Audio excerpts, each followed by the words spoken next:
Saludos, amigas, amigos de la radioterapia. Pues hoy 11 de febrero del año 2022, transmitiendo desde la República Bolivariana de Venezuela a través de la radioterapia pues LC Larry Garrillo. Un buen ratico te vamos a estar acompañando.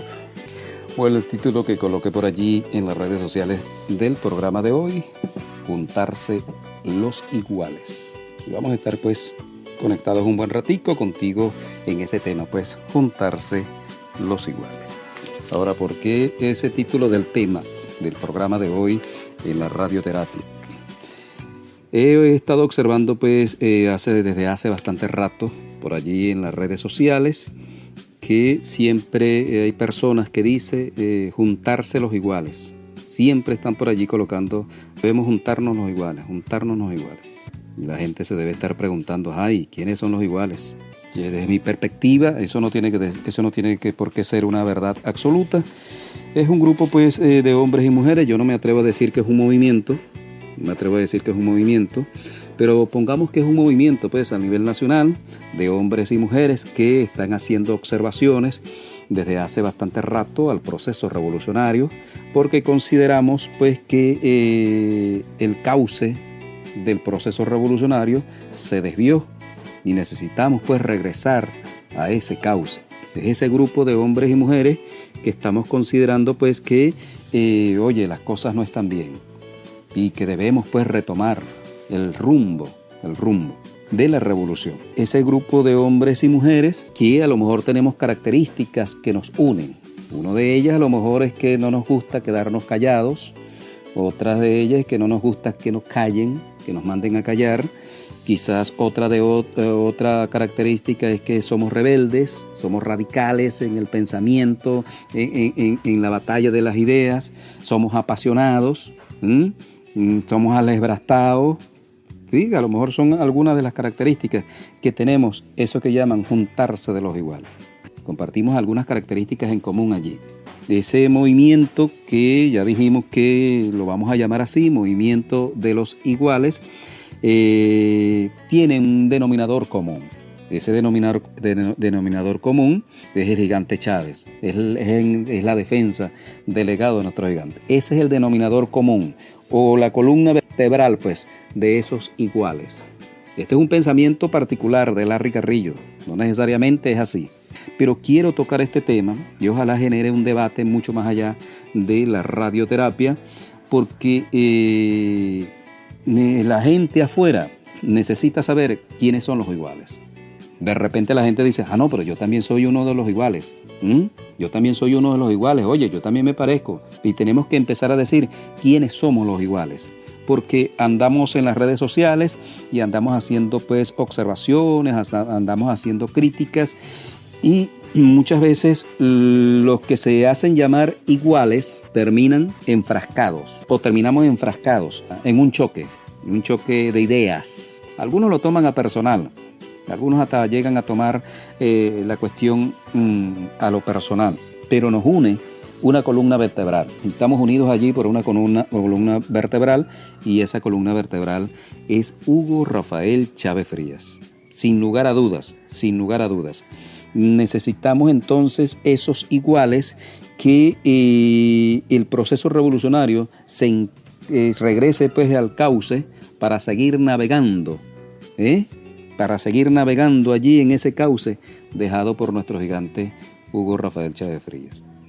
Necesitamos los iguales, juntarnos, encontrarnos, pero además de encontrarnos o reencontrarnos, como lo quieran llamar, necesitamos reconocernos. Y allí tenemos el gran meollo. Oye, pero si tienen características, que se parecen tanto, ¿por qué no se han juntado en este tiempo? ¿Qué impide el juntarse de los iguales? ¿Qué impide eso? Porque algo debe estar impidiendo. Si pensamos, tenemos el mismo pensamiento, o no el mismo pensamiento, sino que tenemos características que nos unen allí en cuanto al pensamiento, en cuanto a la forma de ver pues, lo que está pasando en el país, ¿por qué no nos hemos juntado?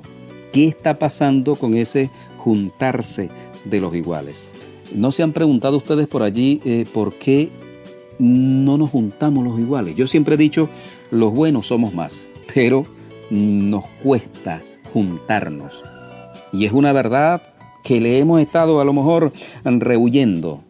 Y es el momento de dar el debate descarnado quizás, donde podamos decir, epa, ¿por qué no nos juntamos?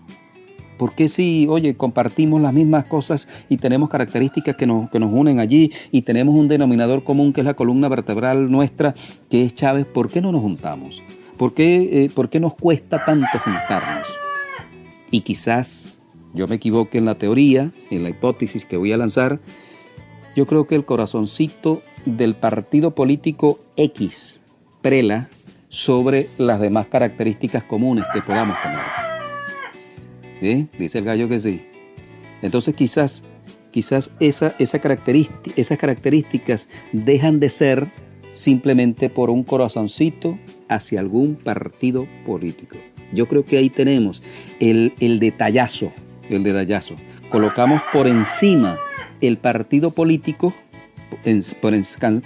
colocamos por encima el partido político particularidades que tenemos colectivas y dejamos la lucha hacia un lado. Y entonces cada quien se dedica, sí, juntarse los iguales, pero cada quien en su trinchera. Sí, somos iguales, pero tú allá y yo aquí. ¿Sí? Tú no te metas con esto aquí porque este es mi cuadrito, yo te respeto tu cuadrito, somos iguales. Pero ¿cuándo es que nos vamos a juntar? ¿Por qué no nos juntamos los iguales? Es que esa rebeldía, eso radical, eso alebrastado que somos dentro de los iguales, nos lleva entonces a que no congeniemos y que no nos podamos juntar. Nos cuesta mucho y a lo mejor nos va a seguir costando. A lo mejor, quizás, es una hipótesis, dentro de los iguales nos cuesta seguir direcciones. Nos cuesta ver al otro como el que debe estar al frente del movimiento, o el que debe estar al frente, pues, allí, el que debe dirigir, y ahí nos cuesta de que seas tú y por qué no yo.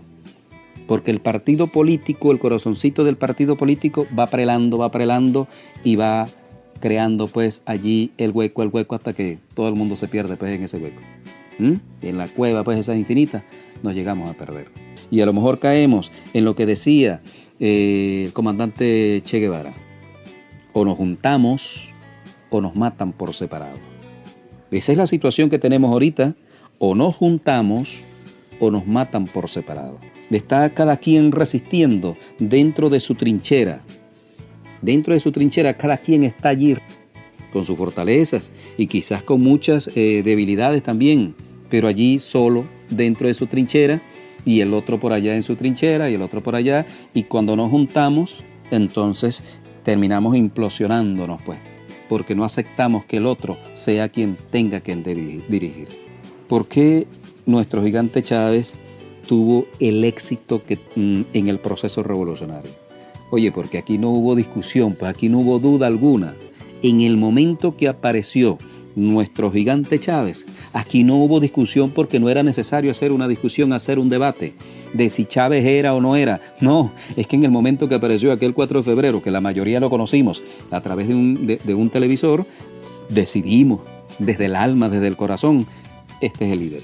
Y a este es que vamos a estar allí a brazo partido con él.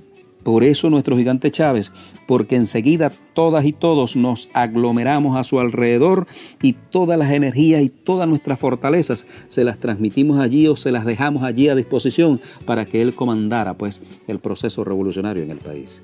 Hoy se necesita urgentemente un hombre, una mujer dentro de esos iguales que liderice. El problema nuestro es que no tenemos ese líder. No existe. No, tú estás negando los guerreros y guerreras. No, yo no estoy negando a nadie.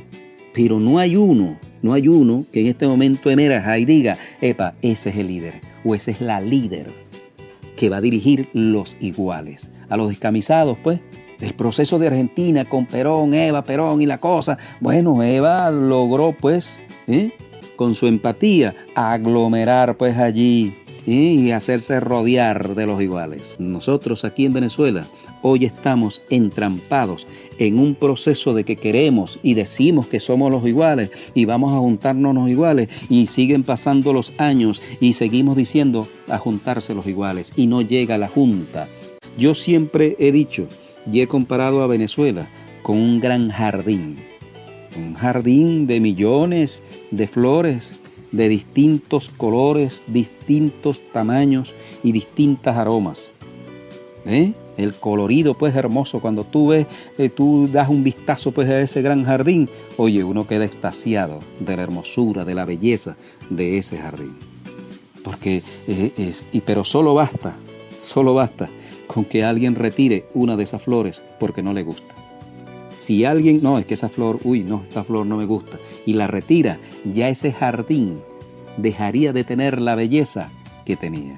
Porque esa flor, aunque al otro no le gustaba, por a lo mejor el aroma o el color o el tamaño, era necesaria o es necesaria dentro del gran jardín que es Venezuela. Y debemos nosotros entender que a pesar de esas grandes diferencias que podamos tener en algunas ideas, solamente porque el partido tal es el que yo estoy y tu partido es feo y el mío es más bonito, bueno, hay que entender pues que dentro de esas grandes diferencias pues está una columna vertebral y es la que debemos observar, que nos une el pensamiento de Hugo Rafael Chávez Frías. Ahora, dentro de los iguales, yo estoy seguro que dentro de los iguales no hay personas que defienden personalidades. Es decir, no, es que defienden al gobernador y al alcalde como sea. Pues. Por ahí están saliendo algunos ladrones. La operación Mano de Hierro está diciendo, mira, aquí hay un ladrón, aquí está otro ladrón, aquí está un narcotraficante. Entonces hay que tener mucho cuidado cuando se están defendiendo personalidades. Porque termina uno entonces enredado y enlodado con las vagabunderías que se le descubren a estos personajes. Ahí tenemos el caso de la alcaldesa, una diputada, una jovencita. Oye, liderazgo increíble y que no sé qué y todo lo demás. ¡Pum! Ahí está. ¿Quién quedó enlodado allí? Un poco de gente quedó enlodado allí por las vagabunderías que estaban ejecutando estas personas. Señor Chávez siempre nos advirtió algo que muchas veces olvidamos. Chávez nos dijo, oye, cuidado con un Boves en Venezuela. Decía que no se repita lo de Boves y podría repetirse lo de Boves, dice nuestro gigante Chávez.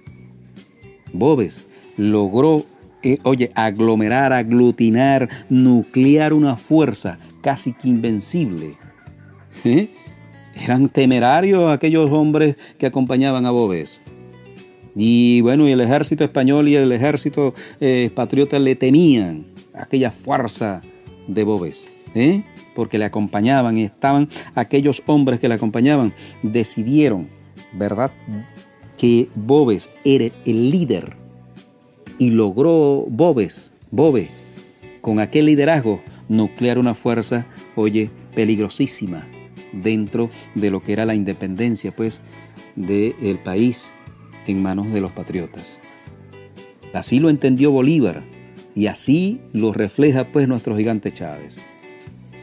Logró Boves dentro de a lo mejor de su equivocada fuerza o de su equivocado pensamiento, pero logró Boves juntar a los iguales de aquel entonces. Señoras y señores, aquellos hombres se sintieron iguales y se sintieron tratados iguales por Boves. Se identificaron con la igualdad de Boves y se juntaron los iguales. A lo mejor en el camino, pues, que no era. Pero se juntaron y lograron. Una gesta que, Dios mío, cuidado, decía Chávez. Cuidado con un Boves que logra. Estamos esperando que un Boves. Estamos esperando un Boves. Si ya sabemos que somos los iguales, pues ya tenemos un camino andado, pues. Porque por lo menos ya nos identificamos, ¿no? Somos los iguales. Sí, yo te reconozco, somos iguales, nos parecemos, tenemos cosas en común, ¿sí? Bueno, entonces, ¿por qué no nos juntamos para la lucha? El otro ejemplo, señores, en la historia de juntarse los iguales, José Antonio Páez. Ese es otro ejemplo de los iguales. Logró Páez nuclear una fuerza de gente que se sintió reflejada, pues, allí en Páez. A lo mejor allá no se decían los iguales, pero eran los iguales de aquel entonces. Y logró Páez tener una fuerza tan grande que decidió la batalla definitiva que le da la libertad a Venezuela, la batalla de Carabobo. Fue tan grande su fuerza, Páez, y se sentían identificados aquellos hombres, aquellas mujeres con Páez, que logró pues tener la grandeza de Páez, que luego, bueno, la historia pues allí, pero nadie puede negar esa fortaleza que tuvo Páez. Y no tenía Páez a lo mejor en aquel entonces las grandes herramientas que tenemos ahora para la comunicación. No tenía Páez eso. Y aquellos hombres, bueno, vieron, bueno, aquí no hay que discutir, chicos, vámonos, vamos para adelante, chicos. No podemos nosotros andar disparando cañones por aquí y por allá. Eso lo entendió Bolívar en la lucha definitiva para la independencia de Venezuela. Lo entiende Bolívar y sabía que Páez, oye, era un cañonazo, pues, un cañonazo. Y hizo, esfuerzos. Bolívar hizo enormes esfuerzos, oye, para ver cómo era que Páez, oye, vámonos, Páez, vente para acá, porque no fue una cosa así que, papá, es una orden, vente para acá. No, tuvo Bolívar que jugárselas, para decirle a Páez, somos iguales, pero tenemos que reconocernos. Ok, nos reconocemos, ahora el liderazgo. Y eso, señoras y señores, a pesar de la bravura de un Páez, señoras y señores, a pesar de la bravura de un Páez, a pesar de que dicen que Páez, oye, no sabía ni leer ni escribir, que de eso lo aprendió fue después, Páez, dentro de su bravura, oye, yo me imagino Páez, oye, tenés que decidir, no, sí, Bolívar, tú eres, eso debe haber sido duro. Oye, los llaneros están acostumbrados a recibir las órdenes, oye, del taita, pues, del Catire Páez. Y debe haber sido duro, pero muy duro para Páez, de sentarse y tener que decir, bueno, ¿cómo hacemos? Está bien, pues, dale, pues, Bolívar. Pero no lo hizo por decirlo nada más, no, es que estaba convencido de que alguien de verdad debería estar al frente. Y ese alguien quizás consideró Páez, bueno, es Bolívar el que reúne esas condiciones, pues, es él el que recibe esas condiciones y no tengo ningún problema, eso no me va a quitar a mí bravura, eso no me va a quitar a mí valor, no, más bien me agrega valor como guerrero, como luchador, como luchadora dentro del proceso. Así creo lo entendió Chávez, lo entendió Páez en aquel entonces. Debemos nosotros corresponder a ese precedente histórico que tenemos allí para juntarnos y decidir el liderazgo de los iguales, carajo. O si no, aquí van a pasar siglos siguiendo con la misma consigna y se convertirá en una simple consigna, juntarse los iguales. ¿Tenemos miedo de juntarnos? ¿Será eso? Bueno, les voy a decir que tener miedo es totalmente normal. El miedo es malo cuando ese miedo lleva a paralizarte. Cuando ese miedo te congela, ese miedo sí es peligroso. No podemos llegar a ese miedo. Pero el miedo es normal, y como seres humanos ojalá nunca perdamos el miedo, porque el día que perdamos el miedo nos convertimos pues en una máquina. Sin sentimientos, sin emociones, no corre sangre por ningún lado. No, el miedo tiene que estar allí, porque el miedo pues también te detiene, cuidado con la cosa, te hace tomar previsiones para no cometer pues errores que otros a lo mejor han venido cometiendo en las luchas. De eso nos sirve el miedo. O sea que tener miedo es normal. Lo que no es normal es que ese miedo te impida de hacer la lucha. Eso sí está, pero Dios mío, descartado. Que ese miedo, si ese miedo te está impidiendo dar las luchas, entonces preocúpese, porque su miedo lo está paralizando. Y el enemigo sabe mucho de eso, pues, de inocularte un miedo allí por las razones que sea. Y ahorita tenemos pues diferentes herramientas que el enemigo tiene y los tenemos allí de la parte comunicacional para inocularte miedo. No es necesario. Ahorita el enemigo No es necesario tener una lucha cuerpo a cuerpo contigo para infringirte miedo. Te lo infringe a través de los medios de comunicación, a través de las redes sociales. No necesita. A veces alguien te infringe miedo y te llena de miedo y tú no sabes ni quién es a través de las redes sociales. Ese miedo sí es peligroso, señoras y señores. El cansarse, mucha gente a lo mejor en las comunidades pueda decir, pues bueno, ¿y hasta cuándo? ¿Hasta cuándo? Ya uno ya no, está listo, pues el enemigo te atrapa, porque el enemigo juega al cansancio, juega al desgaste, y sabe que tú eres débil y te vas a desgastar y vas a abandonar la lucha. Y allí otra vez nuestro gigante Chávez, Y nuestro gigante Chávez nos dijo, aquí no se cansa nadie, aquí no se rinde nadie. Aquí no se rinde nadie, aquí no se cansa nadie. Nuestro Chávez, sabiendo, y no es que, no, es prohibido decir que estoy cansado, no, es normal, tú dices estoy cansado, bueno, reposo y listo. A lo mejor me siento, va a pasar pues el cansancio un rato. Lo que no puedo yo hacer es quedarme sentado, por el cansancio. Reposo y con la convicción firme de que debo continuar la lucha. Y que más adelante a lo mejor me voy a cansar porque es que no somos máquinas, somos seres humanos. Bueno, me vuelvo a sentar y continúo porque el enemigo va a decir, ese se va a cansar, ese se va a desgastar, ese se siente y de ahí no se va a levantar más nunca, ese va a dejar la lucha. Allí está la fortaleza del enemigo, que a lo mejor te conoce mejor que a ti mismo, que tú mismo. A lo mejor el enemigo ya te conoce, pues te estudió, te hizo un análisis, bueno, y te bombardea a través de las redes sociales, a través de los medios de comunicación, a través del cine, la televisión, la radio, la prensa escrita, bueno, y pare usted de contar. Y llega un momento en que usted se cansó, porque llega un momento en que usted dice, bueno, pero ¿hasta cuándo? Siempre lo mismo, que no sé qué. Son frases quizás comunes dentro de la comunidad. No, siempre es lo mismo, va a ganar siempre el mismo. Bueno, el enemigo juega eso y sabe que ya tú estás vencido. Y por eso nuestro gigante Chávez dijo aquella máxima, aquí no se rinde nadie, aquí no se cansa nadie. Rendirse es traición y cansarse es falta de conciencia, dice nuestro gigante Chávez.